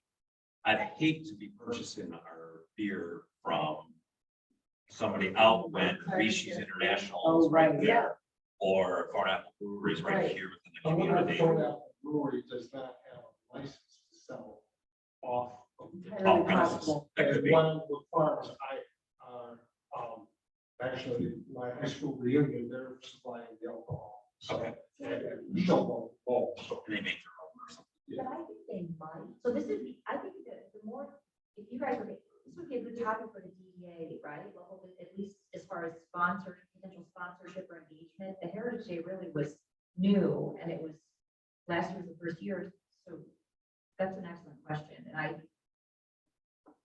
This is the first I've heard of the Heritage Day myself. and it was like, because of COVID, 4th of July was canceled last year. I think that is how it was first. Yeah. Except it worked out perfectly because the township wanted to do something for 4th of July being canceled, right? We had a budget, but who goes to, like, township elected officials and staff, not necessarily party planners, right? So we had the desire. So then, yeah, but we were worried, so we get 2 out of hand. Exactly. Yes, we wanted, That was gonna be, is there a committee for planning? but if we should try to leave details a lot off this because local businesses haven't really been tapped at all, or as far as local businesses.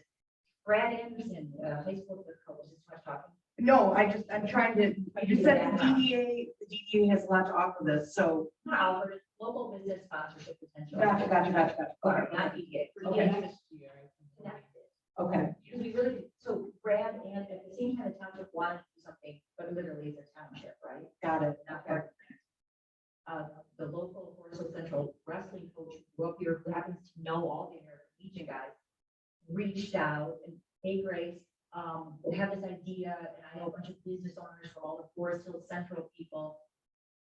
not in a downtown district, but a lot of different businesses, they want to do something.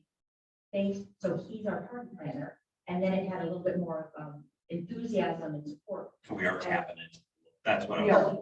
We did last year, and he did a 5K, and he knows a lot of business owners, but then this year, 5Ks dropped, and I think the township ponied up the money. So let's perhaps. I just confirm throw it out that- just as a question. I'm not saying it's not required, but I understand it's a process to Pineapple Brewing, but I do believe also he's been reaching out to the founders, cool other.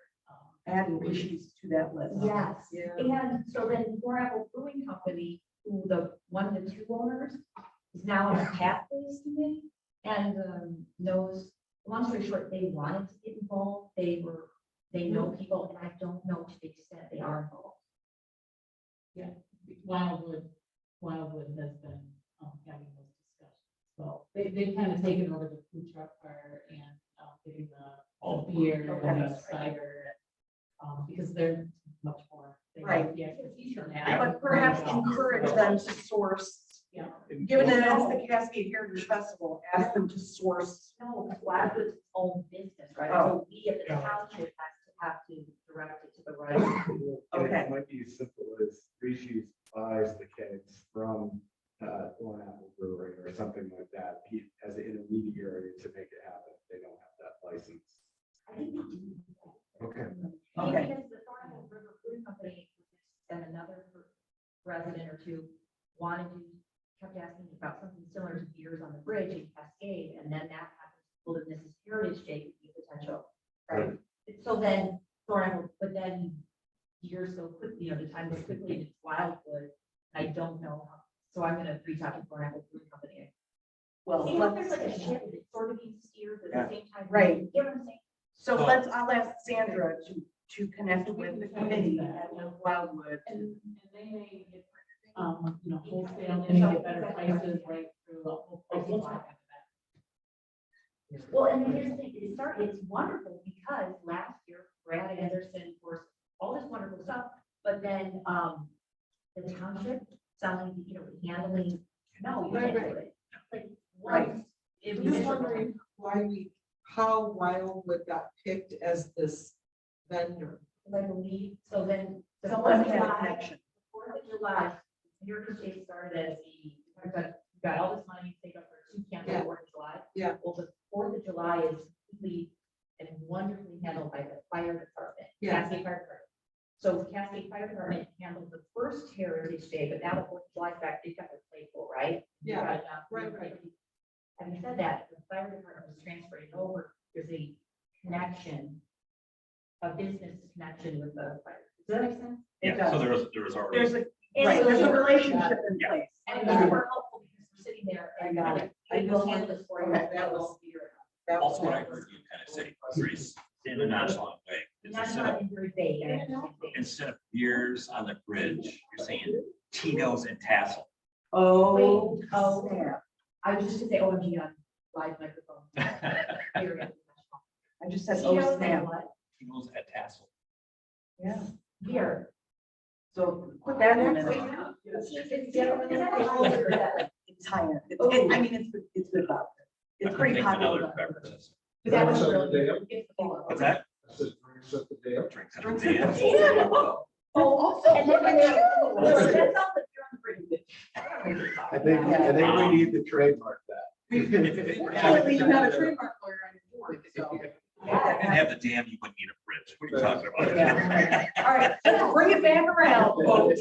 I'm steering us back. Yes, I'm bringing it back. So the two times you should drink, the owner was on it. I think we need to remember who's upriver and who's down. That's right. What else do you need from us regarding Can heritage? that comment make- can that make the record, You so want we to- have to approve those minutes? Never tightened up the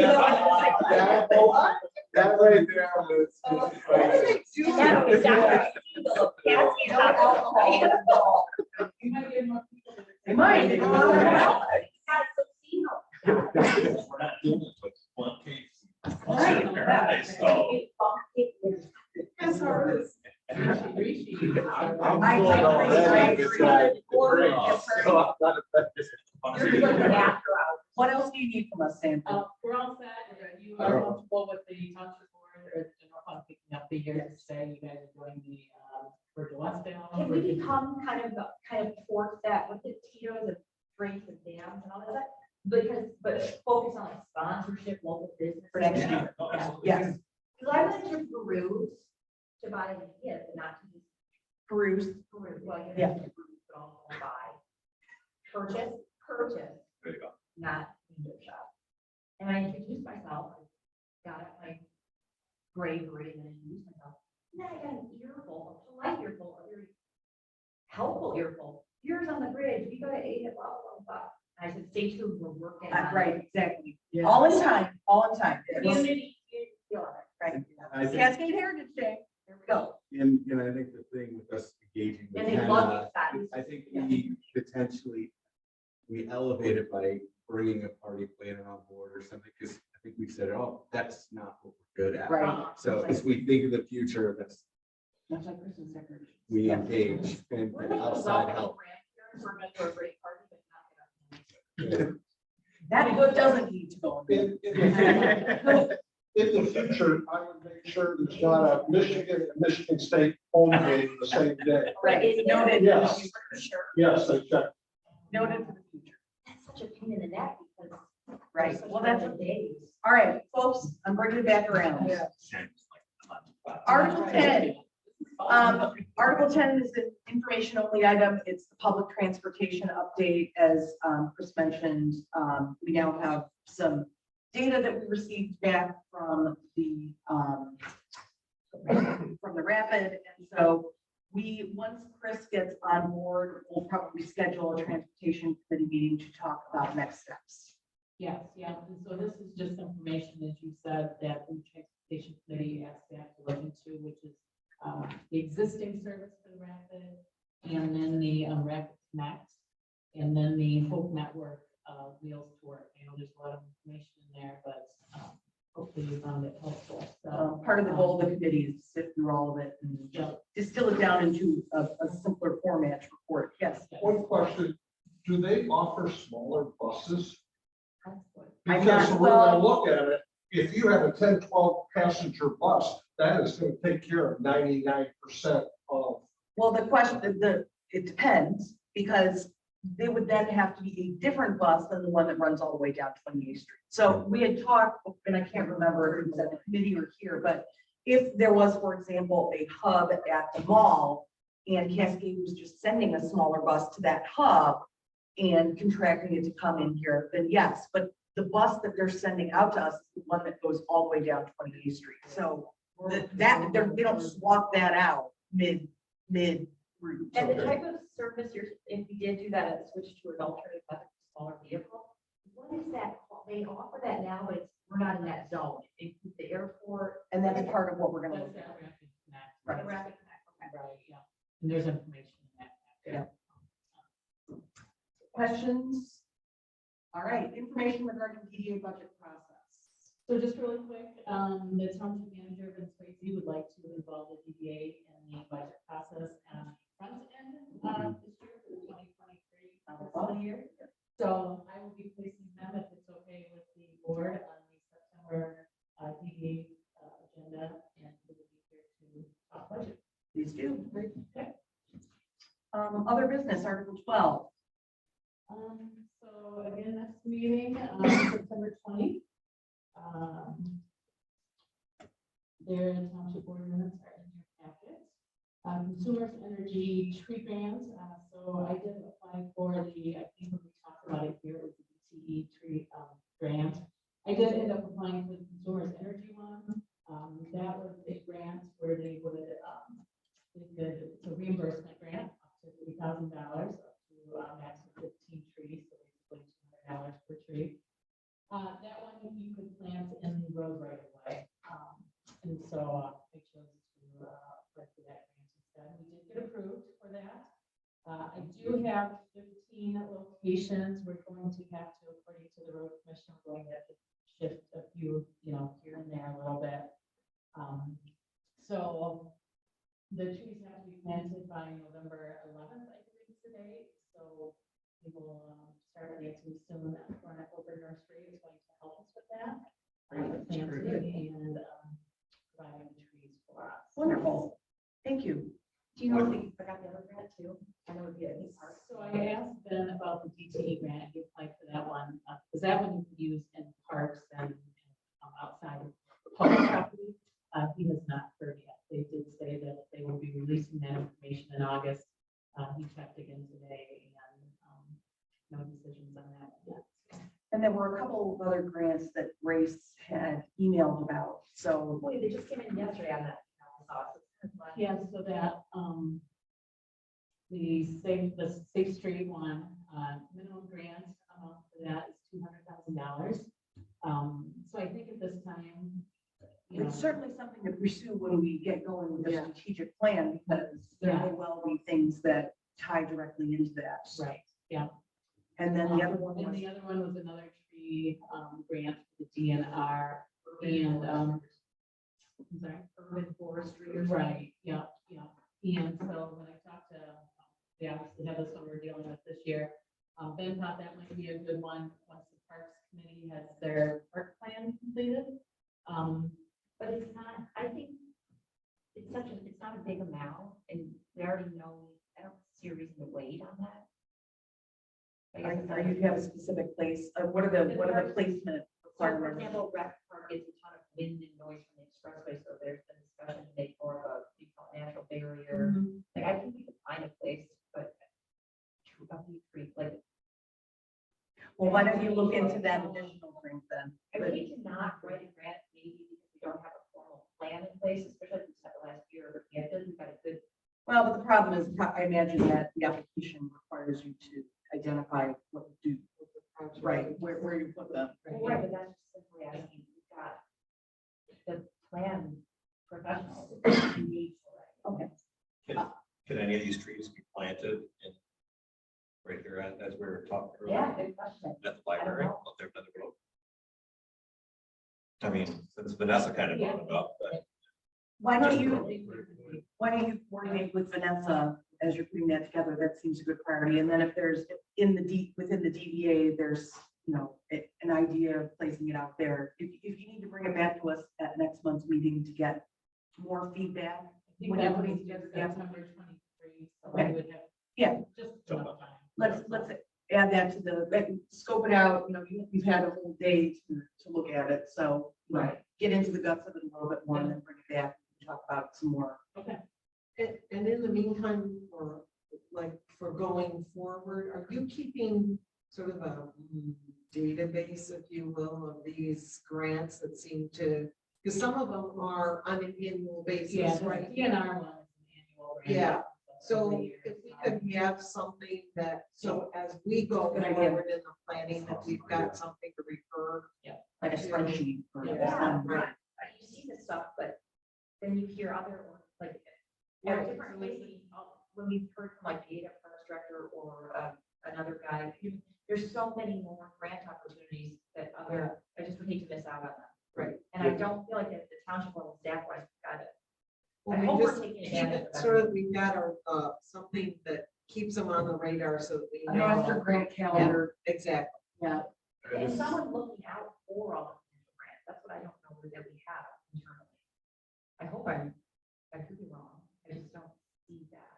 You know, I think it's a great point to sit on another committee, and there are other parts of the state that prioritize this, and they're just getting all the grants and helping the communities. And And I kept hearing, well, Cascade is going really well if you don't get a lot of grant money, and that is absolutely not true. Like now more here, I hope that I don't have confidence that internally we are looking and taking advantage of all the grants that are out there. If there's not an employee that has the time, could we contract the person that is used to running grants and looking into it, you know, maybe 10 hours a week? We're gonna volunteer, frankly. I mean, so the Cascade Community Foundation worked with the, Grand Rapids Community Foundation or some Center for Philanthropy through GVSU, and they have a whole department. and they work with nonprofits in grant writing, and I'm just wondering if they have a person there who may be able to get some kind of credit for doing the project. An intern. An intern, Oh, yes. Yes, and we have, So, yeah, that might be a direction to go, because they have the familiarity. It's not Exactly. just They know, yeah, students. they know how to. do That this. might be, let me put a feeler out, because, I know Justin Swan may have some connections there we might be able to tap into. so additional county sheriff's patrol, specific for like Cascade neighborhoods and Cascade roads, like more local roads. And we shared with Grand Rapids Township and Ada Township and Cascade Township share patrol, right? Each precinct. So I met, Ben and I last week met with the Grand Rapids Township supervisor and then the Ada Township manager and supervisor. Ada Township, they were talking about intern. Oh, we got a DDA intern, but I'm not happy, right? I'm going to a parks intern. And he's like, oh, it's a great way to get all this stuff done. It's $15 an hour. Oh, well, I mean, it sounded like, and now that it's sealed, they're just like, they've got the, it just sounded like such a fantastic opportunity to get so much bang for our buck. And a skill set that we really need. Let me look into this a little bit. Helping, you probably design schools, and so they've got them on their TV, I don't know how many they've got. They have a parks department. It just seemed like a fantastic use of talent. Good. Yeah, and I mean, I assume it wouldn't be too hard. Let me gather some information and then we can talk about it further. Especially I like marketing, that kind of stuff. Oh, yeah. All right, anything else on grants? I think we covered everything that was in that email, did we not? Business spotlight videos. So really quick, we have released 7 business spotlight videos to date, and the most recent one, JRP Studios, had 1,000 views on our Facebook page. So they're anywhere from 200 views on our Facebook page up to 1,000 Instagram. We do have Instagram as well. So they're being viewed on Instagram, our website. So businesses are seeing them, residents are seeing them. So I think it's exciting. We have film, about 12 more. We have more in work. So it's fun. And we'll go to a business and there'll be other people there and they'll say, well, we want to do one of these. And so That's terrific. So the group women brought that up, and I don't know, I have nothing to do with any of these, but, and I know that Sabo PR we use for communications and they said it was very, very good. But they said you've done the first video, you're going to. So we had to cancel it, but we're rescheduling them. So they said, and this, I'm just repeating their feedback. They said, you could do that and get the same thing for your buck using a cell phone and an intern for 3-minute videos, because think of how much time it takes to get multiple crew members from, in the video setup, all that stuff. We appreciate it, we like it, we're definitely going to share it, but for the time and the staff people that it takes to do those videos in the amount of time, you could have somebody doing quick little Instagram type brief videos. I don't know, I'm not a techie. Well, but that's the problem. That's the, you don't want to, because then you're gonna have Sandra with the, cell phone. But it has Video an making. attention span, I don't know, and then she said, check out what Ada's doing, and they, all of a sudden, she made good points. I don't. I understand the gist of the statement that, there should be efficiencies of scale when you're doing these kinds of things, but I wouldn't want to change the process midway through. I think we should be consistent with the way the videos. And the series one as well. or more professional videos are appropriate for certain platforms, and those short things are appropriate for other things, mostly social media, Right. and that's it. So you can't take, if you try and use them like for the website, it will not play well. But So- for the website, and I think her point was how it's not worth it. It's not an efficient use of funds, we'll take it, we like it, but we think that there could be, as far as attracting customers, I'm just repeating what she, I just. I know. It's just like a conversation. It's just interesting that she's saying that when the township is giving her the opportunity to have that done. And she's trying to give us, No, I took it, she was polite, it was constructive feedback. and then Perhaps she said- will feel otherwise when she sees the video of the business. Right, I encouraged her to share her thoughts. I thought they were valid. And she also said, how about doing craft? She had a lot of really good ideas. She had a lot of great ideas. That's good to know. I mean, engagement is important. That's what, be sure to reschedule with them so that we can move that forward. Good. Where are we? Cascade Metro Cruise warm up. Just a reminder, this Wow. event is here already, it's next Thursday, 4:30 to 8:30, down at the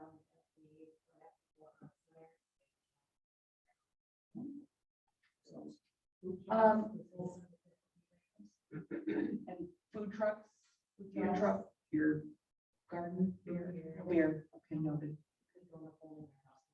And check that, they have good beer, from warehouse. There will be an option for a canine training.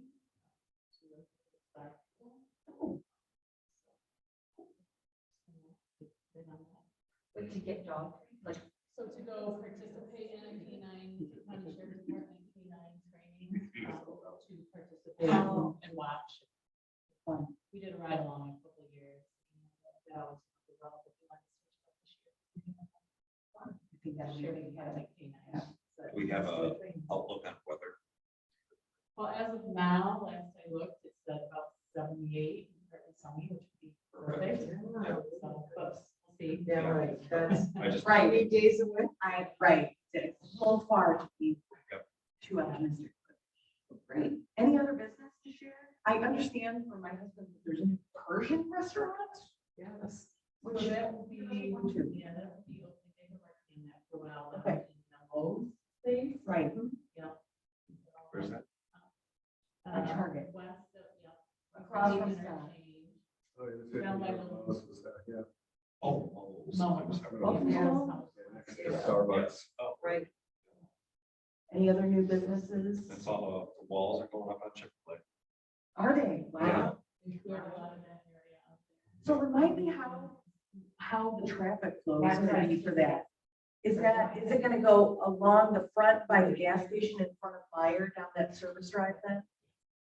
as a business owner over there, Scott, that, Well, it's on the other side of the highway. Yeah. It's on the other side of the highway. Yeah. It will just be interesting because there's a lot of traffic there to begin. Right. So I think that's gonna evolve.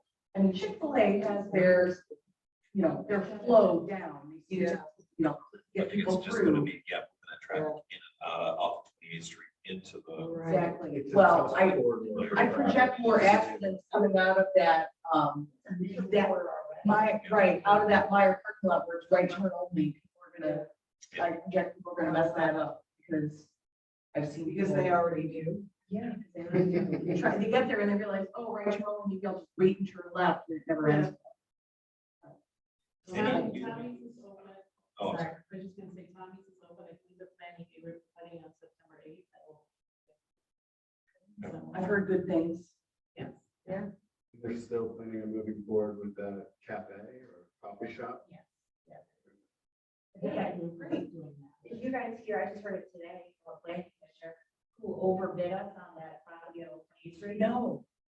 Oh, Oh, it wasn't me. so then her- No, it wasn't me. So- So, but wait, was it a law firm on behalf of the client or was it? No, it's gonna be a, It's like a law.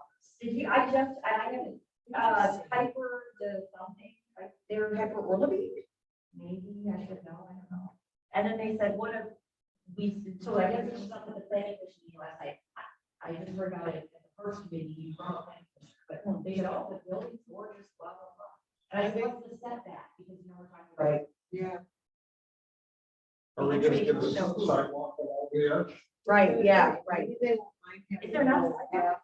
Lawyers You know, I'm line. talking about from the library through their property. edges. Oh, Yeah, where would it go? well, Old Clean or. here. yeah. No, it'd be, No, I go they down to that. down to Old 28th Street. Then they're on both things. All right, well, Yes. we'll see how You that say, goes. you say for the library to there. Right, getting the path that we were hoping to. And Or long ago. We don't know yet. Don't know. We can't require that. Well, no, but But yeah, I did mention it. So. Jennifer, is that practice that you mentioned, are they like family practice? or- no, it's a smaller kind of general purpose Okay, law firm. But I'm curious about whether it would be that law firm though. I didn't think that they, I mean, I can see like a family law, practice going into this, no, you're going no. yeah, it's not. Okay. Right, but I'll tell you what, oh, maybe it's Kuiper Kramer. That's what it is. Okay, yeah, different law firm than what I was thinking. It's kind of creamy. Interestingly, yeah. So they're downtown currently. And I'm just gonna take a wild stab that, Partners living Cascade. well, no, that the real estate is less expensive down here than it is Well, you don't certainly pay taxes. downtown, and the parking is better. They've got a general, it looks like they've got a general practice, soup to nuts. I don't know what the building looks like, but. 1, 2, 3, 4, 5, 6 attorneys, so not huge. Interesting. I think this used to be Kuiper Oral Week and now it's Kuiper Kramer. Okay, well, interesting. Any All right. news on, any news on Capriatas? Anybody thought that? And then, any news on, this would be something that would have been brought up to us, Village Bike Shop. I see that's for sale. Oh, interesting. So I checked into that and they have an offer. Something fell through, please keep us posted. Okay. How much are they asking for? 600,000. There was a inquiry made at a different meeting about. Township slash PA. Oh, right, man. I don't remember that coming up here. No, No, I I'm just- just one-on-one, and I said, Oh. Okay, well, keep us posted. and is that gonna be where you have closed session to even begin Any to other discuss? businesses? Yeah. Yes. Oh. Any other businesses that have, That we've lost, like the Village Bike Shop is out, just always looking at the health of the PDA. No, Is there anything new in that, like a over Plaza? so believe it or not, it's I think there is. pretty full down there. There's, so where the Monopolis used to be, the salon, Fargo House Community moved in there. Okay. But that whole complex is pretty full down there. If you saw where the boot camp is, they painted those on the Yeah, we did facade notice and that. kind of updated that a little bit. I did briefly mention the strategic plan the other day to a tenant down there, and just that we maybe, the PDA may be moving forward with its own strategic plan and looking to partner with the property owners down there. And they did say that the property owner of, it's the polling warehouse, Chow Dollar Tree stretch, that they had a lot of good ideas and they wanted to do some things, so. That's hopefully we will a get some positive news. positive, right? Great. Well, I'm sure they're probably taking a look at the Starbucks RX optical section there and saying, wow, this is so nice and modern. Well, Art people Deco. go there. Yeah. Is Foley doing fairly good? I've never been there. It's a lot of fun. They are, Is it? Try. And they do have good beer. They have nice beer selection as well. It's harder than you'd think it would be. The whole thing. It seems like people are engaging it pretty well. That's great. Yeah, Lima Candles moved into the old Winter Cottage. Right? Yeah. They actually have Oh, yeah, I saw that. So what do they sell? Is it- So they are manufacturing, I wouldn't use that term loosely, but they're manufacturing candles. So we're going to do a video shoot. hopefully it's, I think they're looking at doing more of like parties and kind of where people make their own candles. So I think they're using it as a venue for people to engage with their products in groups. I mean, is that rented property from the dentist office, dental, is that? Right. I think D&W just did a refresh. So they did that. I think a new tenant to the right of them is coming in. Is it a Hallmark or to the right of To town? right Hallmark. Oh, yes, something pet related. It's pet organic, pet foods or something, a natural focus pet Gotta concept. be Yeah, so it was good to see it kind of go in there, but also to see D&W invest into the store, like they're redoing signage within this. All their DWs. All the D&Ws were great, and that this one made the cut too, so that's reinvestment. Well, I have a feeling that, 'cause I noticed that Fresh Time over on Bridgeburg also upgraded. Oh, did they? Yeah. They're Whole Foods. preparing, I was just gonna say that, preparing for Whole Foods. Where is the Whole- Across from the mall, Across from the mall. So Trader Joe's, 28th Street. farther down, yeah, farther toward The the old old. Office Across from Depot or Walmart, Office right. Max. End of the month, supposed to Yeah. open in the No, end of the month. tomorrow. The 17th. Tomorrow, Let's- oh my. They took one of our associates, so. Oh, yeah. no. No. I'll be Oh, steering no. clear until they want the Kings. But I'm no, it's excited, an but- awesome opportunity. She's gonna head up their bakery. Oh. So we're proud of her. She, So since we're talking about big chains, I went into Target for the first time in a long time. So I went into Target like 2 months ago and it was just chaos because they were redoing it. They're actually putting it back together now. It looks really good. they Like, actually have an impressive. Ulta Yeah, inside of the I was store within dismayed the to see store. that So because my teenage girls noticed it and are very pleased. about the Yeah. result. Yeah. Fifth Third Bank just did a complete remodel. Interior looks beautiful in there. is that the ceremony today? How did that go? Yeah.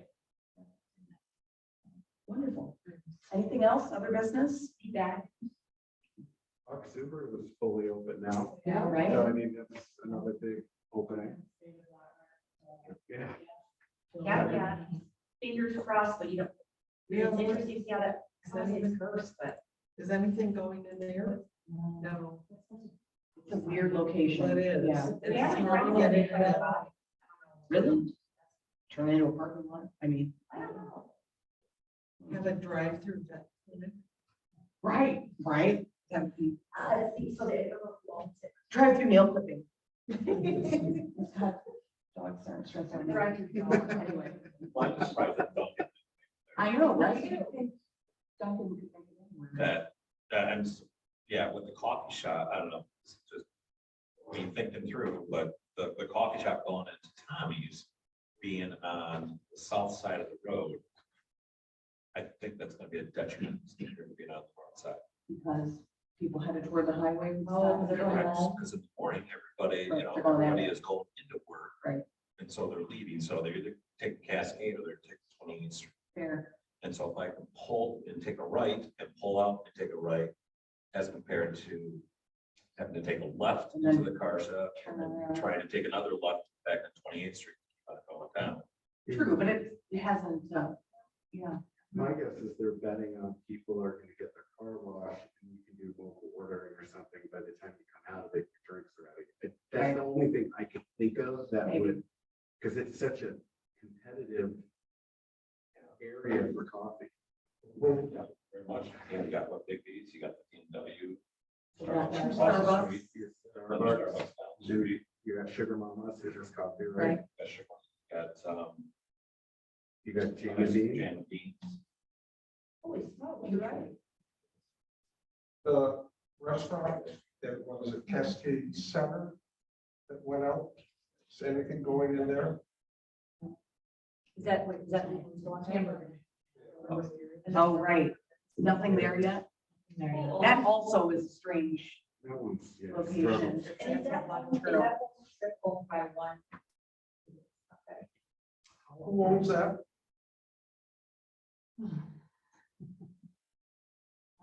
Is it elsewhere somewhere?